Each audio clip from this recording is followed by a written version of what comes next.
22,93 il tempo di Pierpaolo Beller, di Veneto, con cui si aggiunge questa quinta batteria. Confermati i tempi della quinta batteria, vediamo sul tabellone elettronico gli ammessi alla finale di questa gara.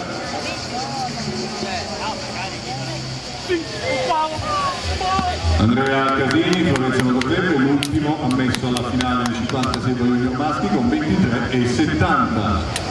Qualche secondo ed effettueremo lo spareggio dei 56 pro cadetti fra Alfio Sant'Angelo, Sicilia